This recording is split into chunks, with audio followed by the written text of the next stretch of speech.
The People's Democratic Party will on Thursday announce the running mate to its presidential candidate, former Vice President Atiku Abubakar. The party's national chairman, Iyorchia Ayu, disclosed this on Tuesday in Abuja before the commencement of a committee saddled with the responsibility of picking the vice presidential candidate. Those who are lobbying for the slot include Rivers State Governor Nyesom Wike and his Delta State counterpart Ifeanyi Okowa. But according to reports from the Daily Trust and Vanguard newspaper, that barring any last-minute change, Governor Nyesom Wike of Rivers State will run a joint ticket with former Vice President Atiku Abubakar in the 2023 presidential election. Vanguard reports say that the committee recommended the Rivers State Governor after 13 of 17 members who attended the meeting at the PDP National Secretariat yesterday voted in favor of Wike. 3 voted for others, while the chairman, who can only vote when there is a tied vote, did not vote. They're narrowing it down to Wike. Strong man on the ticket with Atiku. Yes, so it seems. And as I've been saying all week, it makes not a blind bit of difference that Governor Wike was extremely critical of Alhaji Atiku Abubakar during their campaign. It doesn't matter to politicians. What really matters is what you can contribute in terms of value, electoral, political, going forwards if you do win the election, and of course that all-important war chest.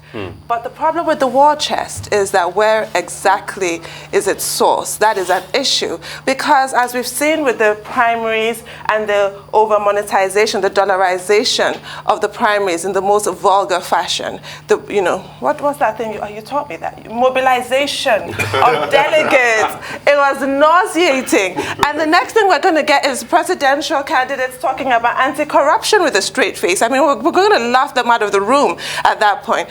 Because that is also, regardless of what anybody tries to argue, a huge attraction to Governor Wike for this ticket. And that fact cannot be argued. And Governor Udom Emmanuel does not have that. Governor Ifeanyi Okowa does not have that. But why does Governor Wike have that? That question has to be asked. So this is what we're talking about now. It looks like the die is cast with regards to PDP's choice. And it appears that Alhaji Atiku Abubakar is taking a different course of action than he did in 2019, where he was criticized within his own party for his choice of running mates in Peter Obi, because the party did not feel like they were consulted, they didn't feel they were carried along. So he decided to heed those voices and allowed the party to choose for him. On the other hand, APC, we hear from Governor Hope Uzodinma that Asiwaju Bola Tinubu will be choosing his own vice presidential candidate on his own without the party's input, that the choice is his. So it appears that APC is taking a different approach to what PDP has taken. So right now with the Atiku Wike ticket, as we're told we're going to have from the PDP, we have ethnic balancing, we have religious balancing. I've mentioned earlier, I believe it was on Monday, gender and age balancing. And I really hope that there'll be a time in Nigeria where we actually have that as well, so that every demographic is included. If you have an older candidate, you should ideally have a younger candidate of the opposite sex. That would be the ideal. But I hope that we're working towards that in Nigeria. It took the United States of America over 200 years to get a Kamala Harris on a ticket. And that's another good example. Do you remember her lacerating attack on Joe Biden during the debates, where she effectively called him a racist because he was opposed to integrating busing of children to public schools, and she said she was one of those children that he opposed. That was a really detrimental moment for him, since he relies on the black vote. When it was time to choose a vice president, he chose her in spite of that attack. So it's just about what you carry electorally and how you can add to the ticket, and most importantly, win the election. Definitely. Dr. Bati? Okay. Yesterday I wrote a piece in my column back page of This Day titled June 12, 1993, Running Mates and 2023. And apart from the commentary, trying to remind people of the significance of June 12, 1993 in a country where history is a problem, where memory is an affliction, and people tend to forget too easily. And history has become an optional subject within the education system in Nigeria. I thought it was necessary to put it on record, the significance of June 12, 1993. And then I jumped to the issue of running mates and 2023. And I had concluded in that piece, in parentheses, that Atiku's best bet is Nyesom Wike as running mate. Now, I was not part of any meeting, but it then happened that yesterday, Are you sure? the People's Democratic Party continued with its meetings by the National Working Committee, the Board of Trustees caucus, and other major stakeholders in the party. We were told 17 of them met.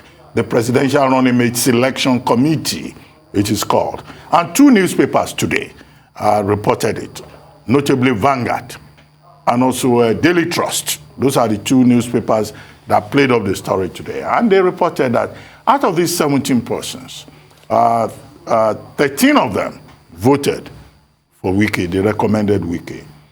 The chairman could not vote, except if there was a tie. So 3 persons chose other persons that had been shortlisted. And what is the shortlist? Nyesom Wike, Ifeanyi Okowa of Delta State, the governor of Delta State, and third, Udom Emmanuel, PDP governor of Akwa Ibom State. Now, if you look at these 3 persons, it is not difficult to see why, Wike has been chosen. But first, let me deal with Udom Emmanuel. Udom Emmanuel's major relevance is being governor of Akwa Ibom State, where opinion is mixed in terms of his performance as governor of that state. Yes, former banker who became governor, former commissioner who became governor, but he doesn't have the kind of national appeal compared to some of the other characters that we have seen in the field. At the PDP convention, he scored 38 votes, despite the fact that, Akwa Ibom went there with quite a substantial number of delegates. Even some of the delegates that went from his state, they did not consider him good enough to be presidential candidate of the People's Democratic Party. So that's that about Udom Emmanuel. Then there's Ifeanyi Okowa of Delta State, who was also mentioned. Yes, Ifeanyi Okowa is obeying, he has led, the Southern PDP governors at one time or the other. But beyond the Delta State politics, where he even has very serious problems, who knows him on the larger scale, on the larger space, in the larger space of things of Nigeria. So he doesn't have that weight. He doesn't have the clout, since gravitas. We say that one of the, I won't use the word gravitas, no. He has been SSG, he's been commissioner, he's been governor 2 times, he's been a senator, so, he has something. He's an educated man, he's a doctor, but we're talking in terms of political value and national appeal as a politician. So he too, I'm not surprised that the members of that PDP running mate selection committee did not choose him. Now, let me go back to Nyesom Wike. 774 delegates were expected at the PDP primaries convention in Abuja at the MKO Abiola National Stadium where it took place. 767 were, accredited. 13 votes were voided. In terms of the substance of the votes, Atiku Abubakar scored 371 votes. Wike came second with 237 votes. Indeed, before that primaries in Abuja, some were even saying, as the thing went to the wire, that in fact Wike could win. You will recall that there was a last-minute meeting by Northern elders who came together and then decided to swing the votes in the direction of Atiku Abubakar. So it could easily have been Wike who could have won. So there, with regard to that, therefore, it's also not surprising that the PDP running mate selection committee have also chosen Wike. What are the things that I recommend him? One, he's a very strong force within the People's Democratic Party. The only governor, perhaps, who decided after the PDP misfortune of 2015, when the PDP, after 16 years of leadership in Nigeria, lost the election to the All Progressives Congress. He was one governor that stood firm and continued to defend the party and continued to make resources available to the party. In the 2015 process, he also, in the 2019 process, he also played a major role. And since then, he has been able to build a network, across the country, either in Katsina State or in Benue State, where the governor is his ally, or in Edo State, where a faction that he backs, the Danobi faction, is the most powerful PDP faction in that state. And across the South, And in parts of the north, he has that spread. He has that appeal. Secondly, I think if he's chosen, it will bring to the Atiku Abubakar campaign energy. Although in my piece yesterday, I say he's brash, he's intemperate. And if Atiku chooses him, he has to compel him to be a bit more sober, not going about abusing people. That will not be some kind of character that will be fit for high office. Although I'd worked with him before when he was Minister of State for Education in the Jonathan government. But, playing politics at the national level, he has shown a different side of him. That kind of side of him that he has shown is not presidential enough. But it can be managed. Maybe if he's chosen as vice president, he will realize that he's not in Port Harcourt. He's not in Obiakpo local government. That Nigeria is a bigger proposition. So in terms of his weakness, if he gets chosen, he has to know that, big office requires big behavior, not a village square type of conduct. Okay, but he has that energy. Third, he has resources. Okay, I'm not talking in terms of resources of Rivers State government. We don't expect him to take Rivers State government money, people's money, to come and run a campaign. But if you see him, you see that he's in a position, he has the courage, he has the, energy to be able to add color to the Atiku campaign. The fourth part of it, of course, is that, well, he's educated, he's a lawyer. We've been arguing for people who are educated getting to our office.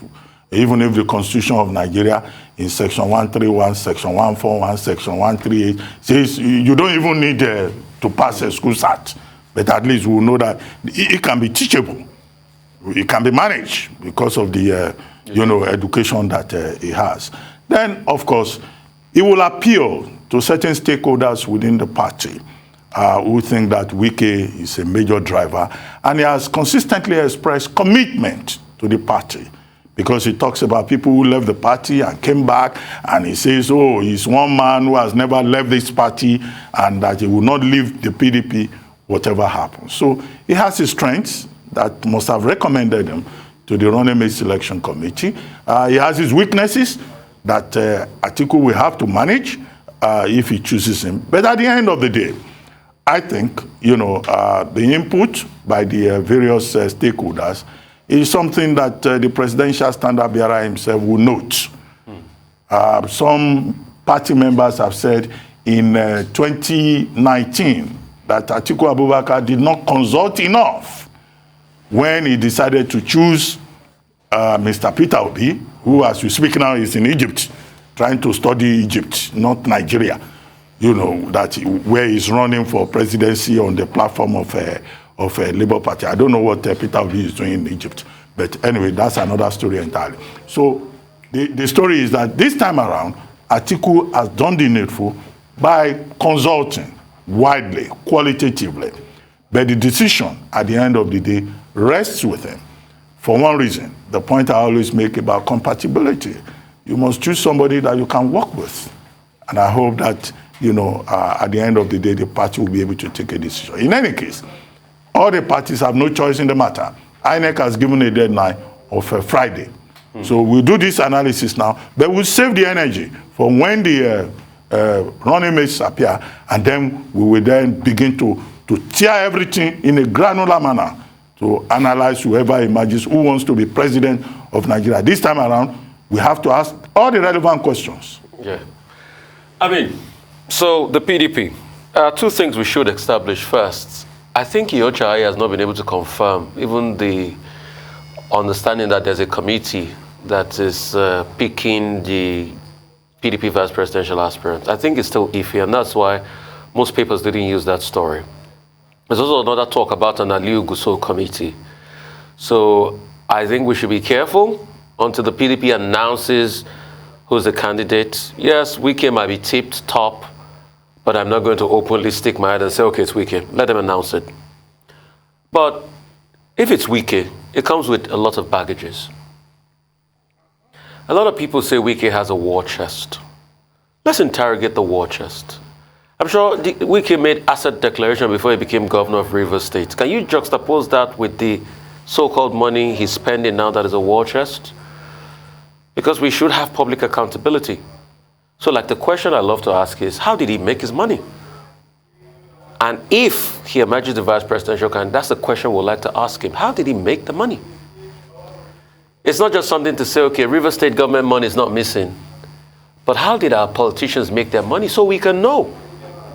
Is it foreign interest giving them money to run? Is it local interest? So we can know who is paying the piper and dictating the tune.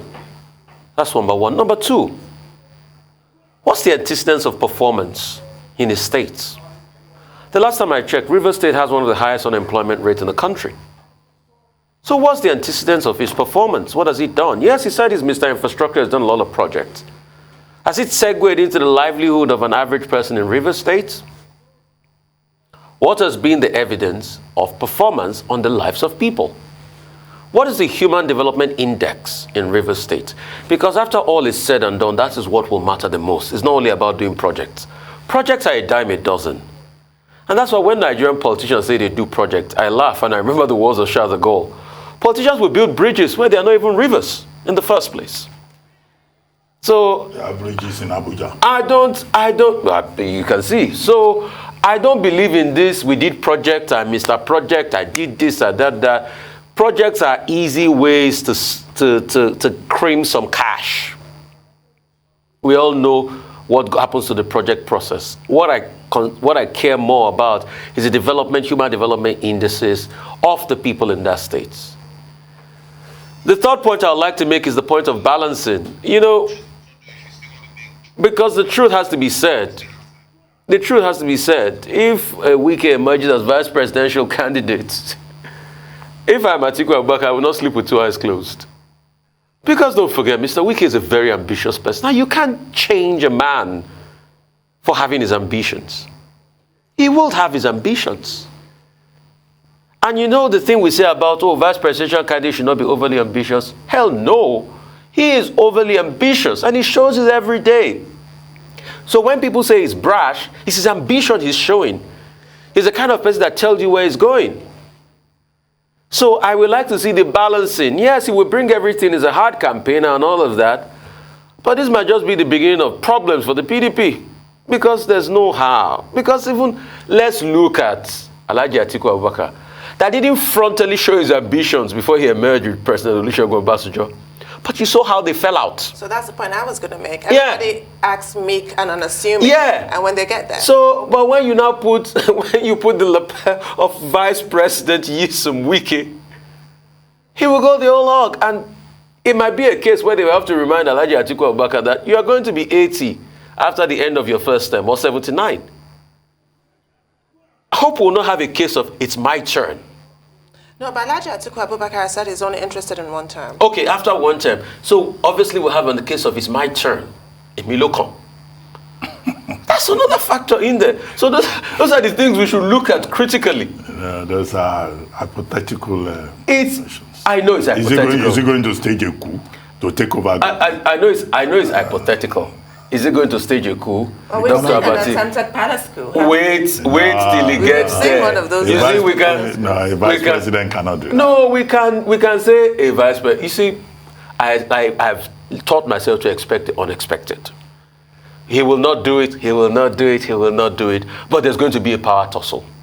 Yeah, but aren't you safer with somebody who has shown his ambition than those ones who pretend to be unassuming and eventually bear their fangs down? Yes, you have a very strong point there. You have a very strong point there. But in a country where we play very egotistical politics, when the fight starts, we will be here to comment about it. Not if. If it starts. I guess if it starts. Okay, if it starts. By Friday, by Saturday morning. We will know. We will have certainty. We will have certainty. The only residual matter, in my view, will be the fact that the Southeast has also been saying, the leaders have been saying, look, what is going on here?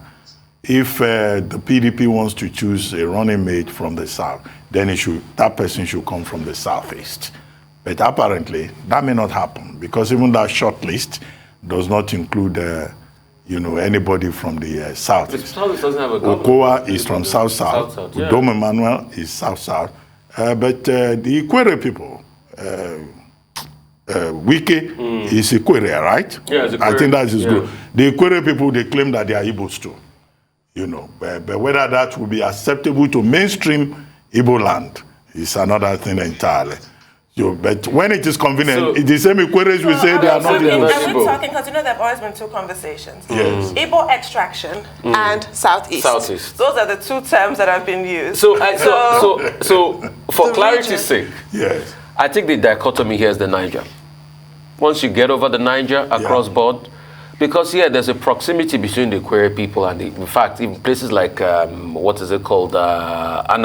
yes, there's a very close proximity, but the water still pretty much divides them. And when the states were created, there's that dichotomy. So anyhow you look at it, no matter how they claim, the boundaries are artificial. Hence the fight between River State and Anambra or Imo State over oil wells and the like. So the Ikwere people, they say they are Igbos too. So, but when it comes to it, if the Ikwere people claim they are Igbo, an average person from Anambra or Enugu will say they are not Igbo because it's because of political convenience. They want to use our slots. Just like how they started kicking when a candidate, Rotimi Amechi, wanted to position himself as, I'm Ikwere too. Well, in Rotimi Amechi's case, he says he's Igbo, he's Rivers, he's also a Yoruba man. Rotimi is a Yoruba. These are the geographical splits we have in our politics. The sad part is, yes, the Southeast has every reason to cry foul, because in all of this, after all is said and done, the Southeast will be unfairly treated. And it goes back to that initial question. When will it be the turn of the Southeast? When? Because for the unity of this country, we must answer that question at some point. When will it be the turn? When are they going to have Kenya? But the counter-argument from the North is that nobody is going to carry power and just give to you. That you have to work for it. Okay. Maybe the hope is in Peter Obi of Labour Party. And maybe that's why he has to come back quickly from Egypt and come out and focus on Nigeria. That's all on the news headline. We'll take a short break, and when we return, we'll have Rotu Sodiri Michael Wilson to give us updates on Africa global business across the globe. Stay with us.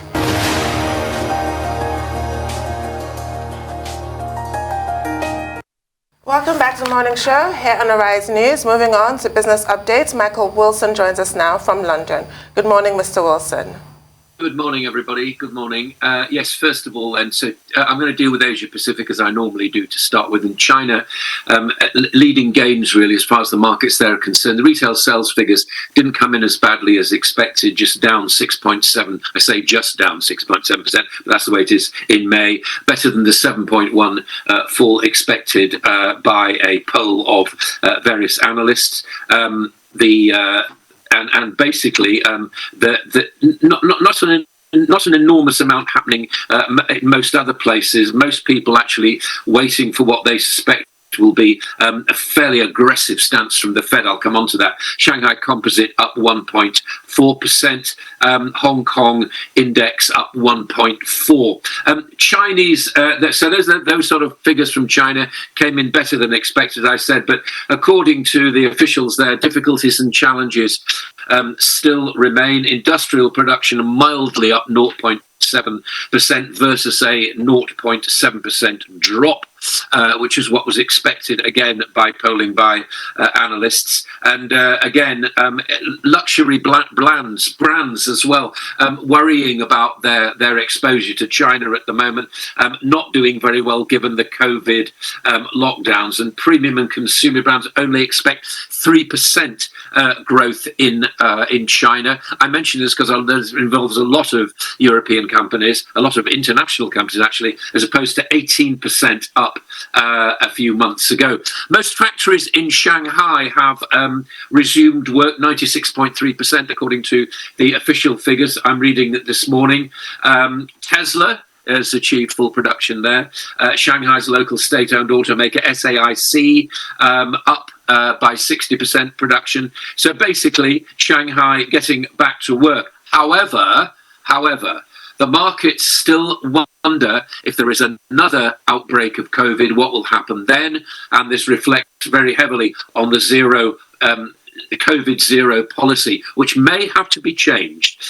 Sri Lanka, we talked about that a bit on the programme last week. It's given its government workers, its civil servants, an extra day off to grow food amongst the sort of shortage of fear. It's 22 million people in the country facing its worst economic crisis in more than 70 years. Again, we don't get fooled by thinking this is much to do with the war in Ukraine, COVID, Brexit, or the normal kind of excuses. This is economic complete mismanagement, and they're talking to the IMF at the moment to see whether or not something can be salvaged from the wreckage. Let's hope so. China and India both poised to help, but it will all come with strings attached, as it always does as far as official international aid is concerned. Coinbase, which is the giant in the crypto world, has laid off 18%, nearly 20% of its workforce. It's preparing for what it describes, or what the markets are describing, as the crypto winter. This is right in the midst of a crypto rout. Bitcoin down considerably from where it was at its 70,000 peak. It's now down about 20,000. And most importantly, I think anyway, as far as PR is concerned, a lot of celebrities. Why on earth would you buy something which is backed by celebrities? However, people have, and now those celebrities are moving away from it because they're worried about the damage it's going to do to their images and so on. Let's turn our attention to the United States, and everything really bracing itself for this inevitable interest rate rise from the Fed. The only question: 0.5% or 0.75%. That's what the markets are trying to work out. Basically, probably not doing an enormous amount until that's actually announced. Blue chip Dow down about 150 points yesterday. The EU, let's turn our attention to that. The ECB has said, now remember that what the ECB is doing is it's tightening its bond buying. It's also increasing interest rates at some kind of stage. And it's said that there's no limits to its defence of the euro. What they're alluding to is countries like Italy and Spain, and these are big, big members of the EU, which are incredibly indebted at the moment. And the feeling is that if the ECB becomes more hawkish, then that debt will become more expensive for those countries to carry. And the ECB is saying there's no limits to the defence of the euro. Well, of course there are limits. Everybody has limits. But if you're printing money, there are no limits, foreseeably. However, it should be said, should it not, ladies and gentlemen, that actually storing up big debts is storing up big problems, not just for our children, but for our grandchildren as well. To the UK, sterling weakens to its lowest against the dollar since 2020, since the beginning of the pandemic. Combination of uncertainty, trade uncertainty, political problems, cost of living crisis, interest rate rising behind the curve, stagflation. What else do you need to know? That's what's happening in the UK. However, millions of the UK will get their first cost of living, the half of their first cost of living payment, by the 14th of July. That's being brought forward. The big question is it actually going to the poorest in society, or is it going to everybody? Well, it is going to everybody. Will the poorest actually benefit from it?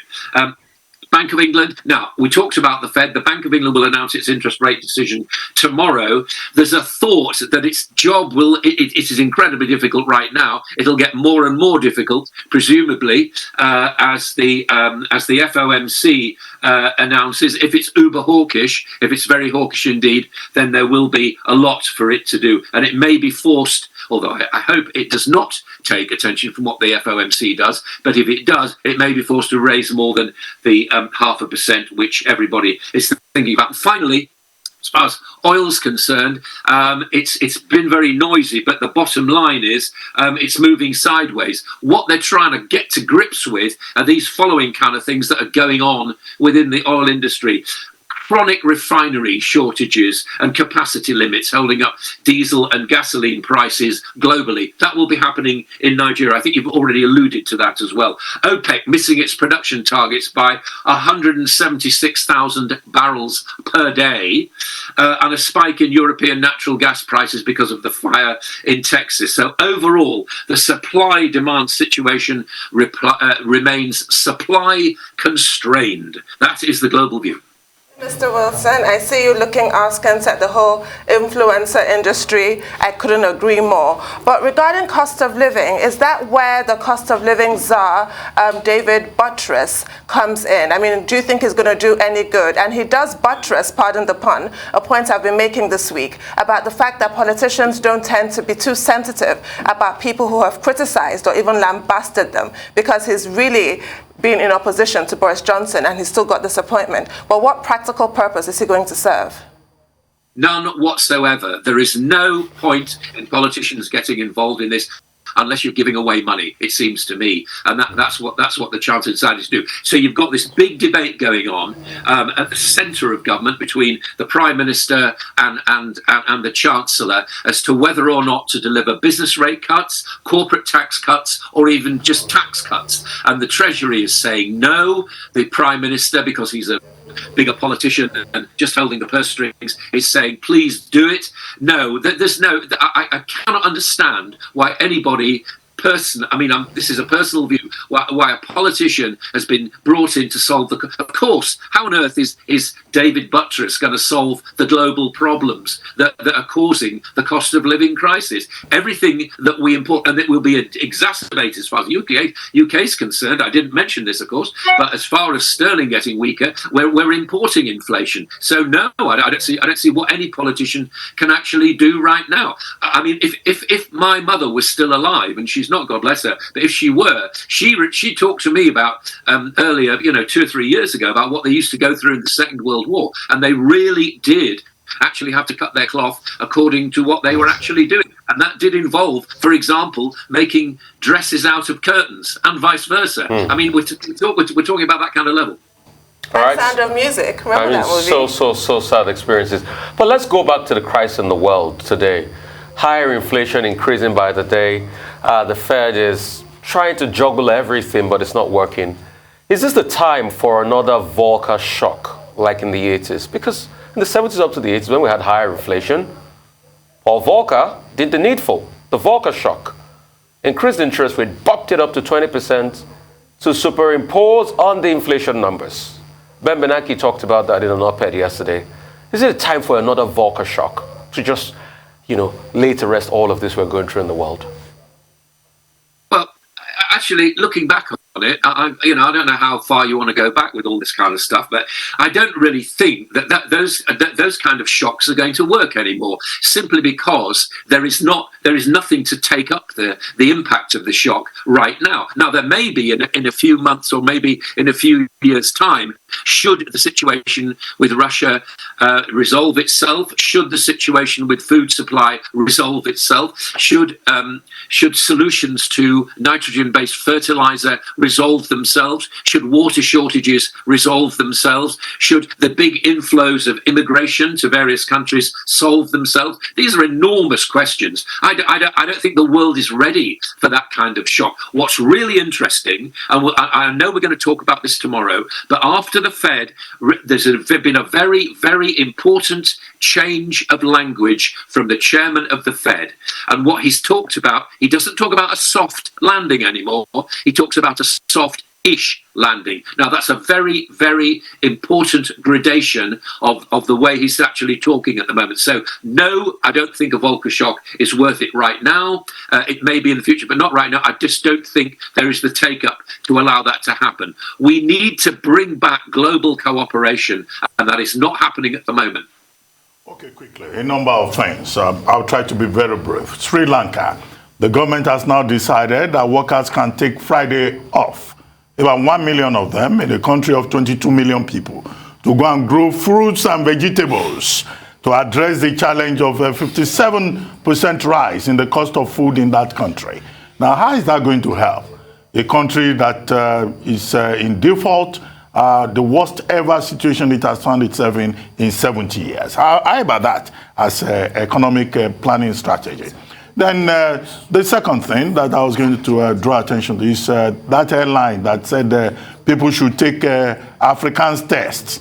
Now, the CEO, Michael Oliari, says that they were wrong and they've dropped the policy. Right now, right? It's Yes, called. right Now, they now say, no, they've dropped that policy. Don't they owe the people of South Africa an apology for reminding them of the Afrikaans language, the protest against which in 1976 led to the death of over 170 school children in Soweto, when people said, no, we don't want this. And then finally, the Rwanda gamble.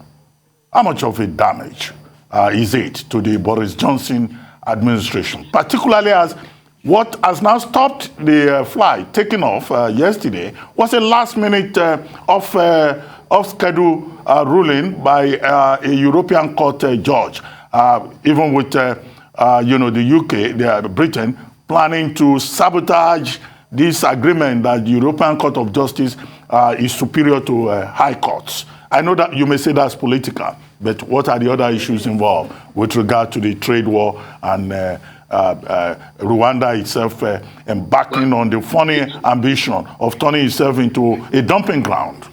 You unfailingly drag me into politics every morning, and I continue to say to you that's not really my thing. But I'll tell you about Rwanda as far as that's concerned. You tell me what is the humane way of stopping human trafficking coming to the UK? That is the question. There is no more and no less to it. Rwanda, sending people to Rwanda is not pleasant. But when you look at the hospitality being offered by the UK to the people coming, 25% of the illegal immigrants are men under 40. Now, here's one example. They were going to use an unused Air Force base in the north of England. The people around that saw the kind of people that probably would be coming to that and saying, but how do we protect ourselves against this flow of indolent young men who will not have any work? And what happens when young men do not have much work? That's the question, isn't it? I mean, this is a multifaceted thing, but it looks like this is a last-minute legal decision. Lots of lawyers are making a huge amount of money over the whole illegal immigrant system. As I understand it, the government here will continue to face and to battle legally to get that particular part of what's going on, of what's happening. As far as they are concerned, they want to, as I understand it, they want to bring a humane solution to this problem. It must be something that every prosperous country in the world faces. It just so happens that the gap between the problem and the UK is 27 miles of treacherous English Channel, which human traffickers have no problems at all, these criminals, about putting people in collapsible, inflatable, puncture-ready boats and sending them across. And the only reason they've not been coming across most recently is because of bad weather. Nothing to do with this. So that really is that's the question. No lectures from anybody about which way to go. It's trying to find, as I understand it, a humane solution to this incredible problem, which is only going to get worse. Sri Lanka, I have absolutely no idea. We talked about this, didn't we? I don't know how long it takes to grow food in Sri Lanka. It doesn't happen overnight. Will it help that 1 million civil servants are put to the fields, as it were, to grow food? No idea.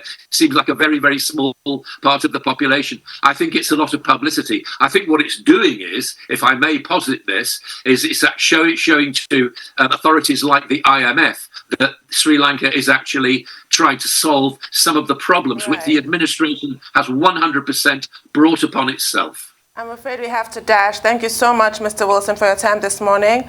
Our dependable Rotus Sidiri is here to give us an African business update. Good morning, Rotus. Good morning, Tundu. Good morning, Rufai. Good morning, Doctor. Good morning to all our viewers. So we begin with Labour Party presidential candidate Peter Obi, who tweeted that he's off to Egypt for 3 days as part of a detailed study of comparable countries to Nigeria. He says in Egypt he's expected to understand, among others, the Egyptian power sector, education, planning, and finance sectors. Here is a clip of him on a radio station where he was talking about how Egypt has grown its output, doing the comparable thing he does between Nigeria, Egypt, and Vietnam. Let's take a listen. 15 and 2021. Between 2015 and 2021, Egypt have been able to double their own from 26,000 plus to 55,000.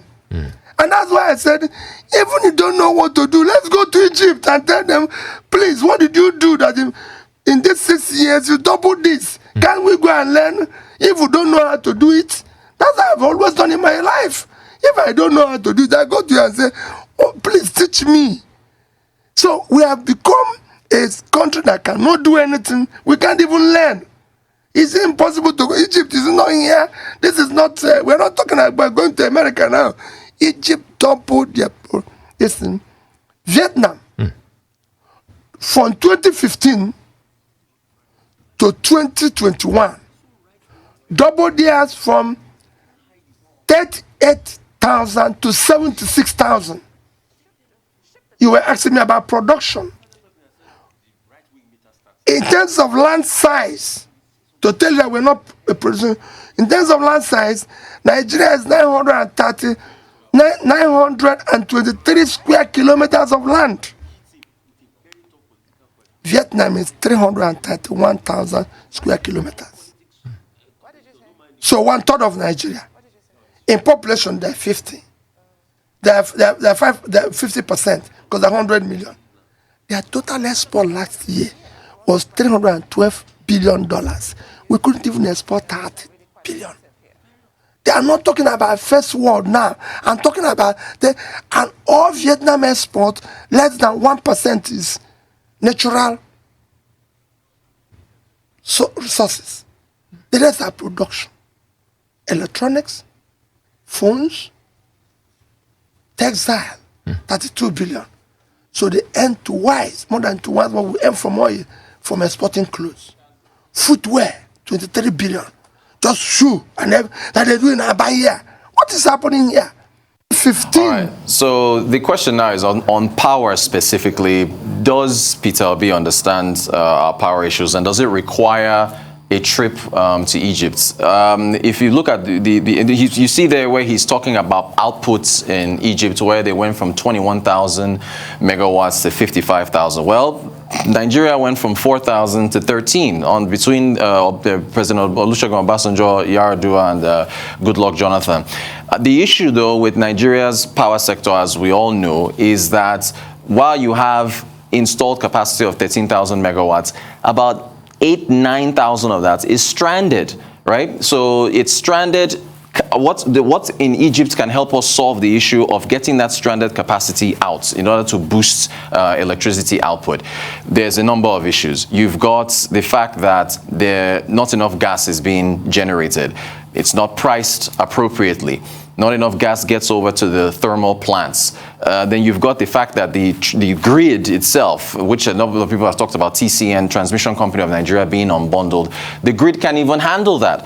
So does that require a trip there? Also, I mean, we could have, what's being said is we've got enough think tanks here in Nigeria, enough economic think tanks. You could have consulted them, the NESG, financial derivatives, you name it. We've got brilliant economists in this country that can tell you what the issues are with Nigeria's power situation and getting solutions. So do you need to travel? So that's and I can already feel my phone vibrating from the Peter Obi fans on social media coming after me. But that's what has divided opinion as to whether or not he should go or not. We move from that to the World Bank. The World Bank, they just launched. I said yesterday they would launch this in the afternoon. The continuing urgency of business unusual. The Nigerian development update. The last one was from November.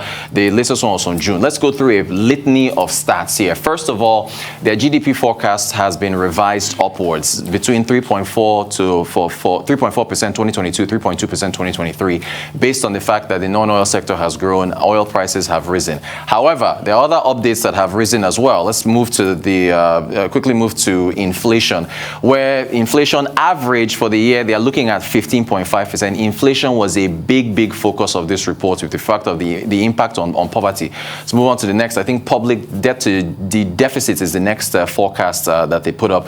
That deficit to GDP, we take a look at that. Yeah, public debt, actually, 36% is what they're forecasting. Their prior forecast was 32.3. We move on. Even the debt to deficits, they're saying that it will increase from 5.3% as a percentage of GDP to 5.8. So the World Bank essentially was saying, look, there are a number of issues here. I mean, they also talked about poverty, they talked about the exchange rate, the subsidies, a whole litany of issues that were in this report. So we hopefully will be having them later this evening on the Arise Exchange. A couple of Shabam Chuduri and Marco Hernandez, senior economists with the World Bank. So we'll talk through a number of these metrics, but it's the same over and over. It's the same issues. Look at what they said here. The worsening revenue collection at the federal level is increasing budgetary pressures for the states, and many states are in a precarious fiscal position. So I think the World Bank has talked about over several things. That's what hopefully we're discussing later today. I start with the World Bank. Wherever you want. Peter Obi, let's you want me to start with Peter Obi? Okay, earlier on, yes. I had expressed surprise that Mr. Peter Obi, the presidential standard bearer of the Labour Party, has just chosen to go to Egypt. He says he's visiting comparable countries to study such issues as the power sector, education, planning, and the finance sectors. Well, many Nigerians have expressed concern. It was #1 trending story on Nigerian Twitter yesterday. And their concern is that why is Peter Obi going to the land of the pharaohs on a voyage of discovery? The expectation will be that if you want to be president of Nigeria, you already have an idea of what Nigeria is all about. And in the 7-month window that is still available for the campaigns and for preparing for office in the event that he wins, then, of course, the better thing will probably be to study Nigeria. He's going to Egypt to study electricity. Now, Egypt is the second African country with the biggest access to electricity supply in terms of installed capacity and what is evacuated for the benefit of the people.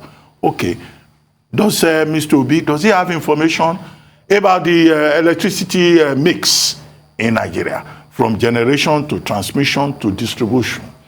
Before he goes on a voyage of discovery to Egypt, where there is nobody who is going to give him a vote there, has he spoken to the Jenkos in Nigeria? Has he held a meeting with the Discos? Has he held a meeting with the officials at the transmission unit of Nigeria to find out, to know what the problems in Nigeria are in the first place? Okay, he is going to Egypt to go and study electricity supply in Egypt. The grid in Nigeria has collapsed 6 times. The national grid has collapsed 6 times this year. The most recent time was it not last week? Yes. Okay, what has he done to find out why is the national grid always collapsing? Before we start a trip to Egypt to see Pharaoh, or to Bangladesh, or to China. These are legitimate concerns that people are raising. Now, education. He wants to study education in Egypt. Egypt has a very highly developed education system. What is he going to study in 3 days that he cannot study here in Nigeria? ASUU has been on strike since how many months? For more than 80 days now. Okay, ASUU is still negotiating with government. As Peter Obi of the Labour Party, has he spoken to ASUU to find out their concerns? What is his position on the 18.5 million children that are out of school? Has he spoken to stakeholders within the education sector in Nigeria to even find out what the problem is? He says he wants to study finance in Egypt. A bank in Egypt is of no use to me here in Nigeria. I'm more concerned about the banks here. Yeah. Has he met with the bankers committee in Nigeria? Has he met with hapless bank customers like us that are always having charges deducted from our accounts?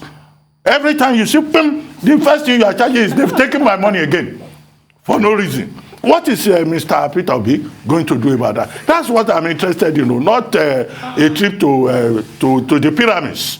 Nigerians are not looking for pyramids in Nigeria. They are looking for concrete solutions. Yeah. Another point that was raised by those who commented on this is that, look, there's an election in Ekiti. All the major political parties, they were there to support their candidates. And some people said, why is Mr. Obi not in Ekiti to support the gubernatorial candidate of the Labour Party? And then who is going with him? We don't imagine that he intends to run in 2023 a one-man government because somebody showed him carrying his bag going to the airport. Okay, even if it's a party strategy, he cannot be the only person going to Egypt to look at the pyramids and look at the banks in Egypt. So right. we hope that when he returns from this 3-day visit, we'll have more concrete articulation of what he intends to do. Now that people say he represents a third force. Finally, quickly, on the World Bank. The World Bank before now had said 2% of Nigeria's GDP goes on fuel subsidy. And the World Bank, or even the IMF, they both advise that, look, that's not sustainable because this is money meant for social protection, right, for health, for education, and that Nigeria cannot continue like that. Now, they've even predicted that there will be about $9 billion that will go on the fuel subsidy by the end of 2022, $4.5 billion in 2021. Okay, these are questions that those who want to rule Nigeria in 2023 going forward should be talking about. Yes. Because it's not World Bank doing any scaremongering. World Bank is confronting us with what we deal with. Look at NNPC. NNPC says it takes money for subsidy. And the states today, the attorney generals of the states, 36 states, they are meeting, I think, in Lagos, beginning from today. And this is one of the things they want to talk about. They want to talk about VAT. They want to talk about deductions, that Paris Club Fund refund money that is supposed to go to some consultants. These are the things we want to hear. I think, just for the sake of balance, we've run out of time, but I have to say, it just sounds like much ado about nothing. Social media hysteria. It's just a 3-day trip. Everybody keep your hair on. If you don't have hair, I can give you mine. Keep your hair on, Dr. Jesus Christ. We don't want it to become a pattern. So that tomorrow Atiku doesn't say he too is going to Dubai to go and study the desert. Can we have some perspective here? I think most importantly, they should all go and work on their manifestos. And you like the manifestos. Yeah, you like tearing it up. I mean, I like tearing things up. Yeah, but who says they're not? You can work and chew gum at the same time. You know why? You know why I say, you know what? You're now remiss in some way. I don't understand. No, I'm not even commenting about Egypt. I am commenting about manifesto now. Yes. Because there is none amongst all of them that I have seen their manifestos thus far that is concrete enough. I look forward to a day where we tear manifestos apart. I will tear them apart. You will have that. You get. So there's none that is concrete. And people that, like, they go to Kutu Wenji and study Kutu. I don't care. As long as they have a viable manifesto. Bring it to the morning and show. we can tear it apart. Because you see, the result of every No, we may not tear it apart. We may praise it. We will embrace it and we will be objective. We'll interrogate it. We'll interrogate it. Interrogate it. Yes, we'll interrogate it. The end of every trip is what will be in the manifesto. Right. So they should work at that and give us a manifesto. Every other thing is political calisthenics. Not manifestos that will be denied. Some people deny their own as an imposition. So manifestos are really what the paper they're printed on, which is why I don't tend to stress it. When they get into power, they completely forget the manifesto, and nobody holds them accountable. Well, we will. We'll hold them accountable. Hold your fire. Hold your fire.